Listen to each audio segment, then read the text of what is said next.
Welcome to At Home with Music. I'm Leon Ulgin, or Leon if you prefer. I hope that you all had a very Merry Christmas and a Happy New Year, and that 2022 is going well for you so far. I know that some of you perhaps have already started homeschool again. Maybe some of you are waiting until next week to start, but whenever you decide to start, I hope that your whole school year goes well. And I'm here to help you. And what I want to talk about in this video is how to encourage your children when it comes to their education in the arts. And of course, for me, I emphasize music as part of the education in the arts. Your child may also be interested in painting or drawing or writing, anything creative like that. Now, naturally, I emphasize music because I'm a trained musician and I've been a music teacher for many, many years. I'm currently working on new content for the channel, which will include a continuation of my series From Medieval to Modern, which touches upon the highlights of music history. And in conjunction with that, I'll be talking about some of the great composers from each of these periods, composers that you probably have heard of before, and some composers that perhaps you've never heard of, but have also written some very interesting and quite beautiful music. I'll also be presenting the second part of my series, From Ears to Fingers, as we continue to explore the world of playing by ear. Now, hopefully, before you get into that, you'll have gone through the Music Basics series, which gets you acquainted with the keyboard and how everything is structured for you there musically. And also you've gone through the first section of From Ears to Fingers, where I introduce the concept of playing by ear. Another thing that I plan to do is direct you to some great performances of famous works of art, both in classical music and in popular music.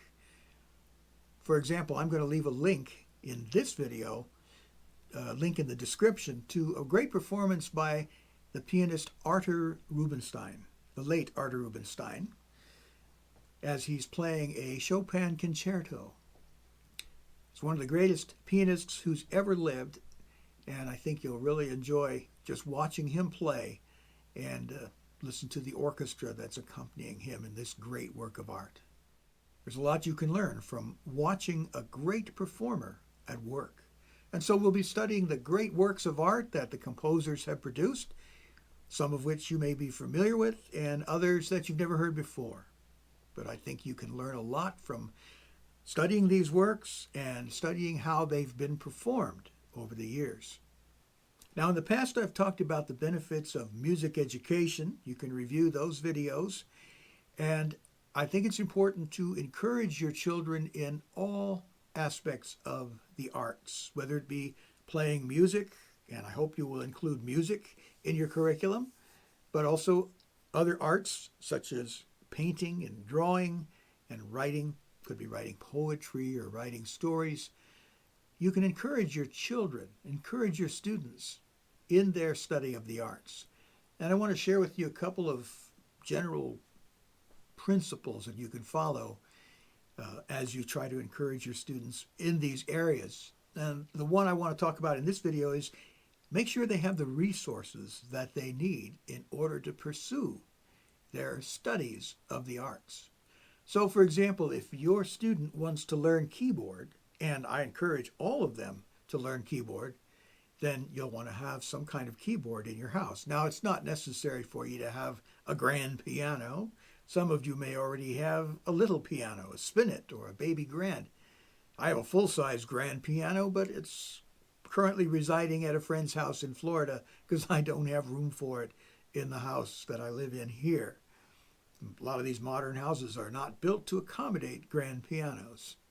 When I was growing up, the house I lived in, with my parents, it was built in 1911. It had a big alcove in the living room, and that's where my grand piano, which I've had since 1973. It sat right there before the bay windows, and it was a beautiful setting, and I was able to play my grand piano every day. Well, now I've got a keyboard, And there's nothing wrong with that. There's some really good keyboards out there on the market these days. And so one of the resources that you can have for your students is a keyboard for them to play. It can even be a smaller one.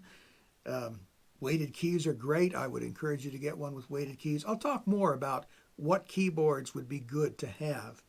And they're getting cheaper and they're getting better, which is a good thing. If your student wants to be an artist in the sense of painting or drawing, obviously you know what materials they're going to need in order to do that. And you want to make sure that they have what they need. Many of the resources out there for education in the arts are very inexpensive. Some of them are even free. Of course, my channel here, At Home with Music, you can access these videos free of charge. Later on, I'll give you the opportunity to support the channel through Patreon and through other ways. But for now, everything that's there you can access at no charge.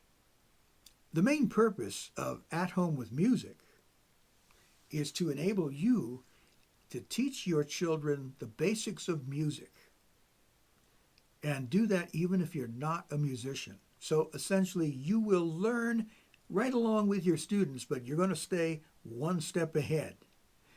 So in the next video, I want to share with you another way that you can encourage your students when it comes to the arts. Thanks for watching.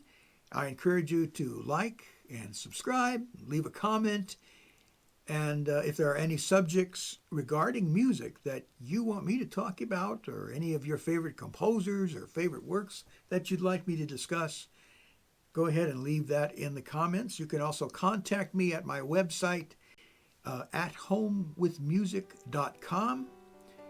You can join our mailing list and get the newsletter, which will be coming out later this month. Thanks again.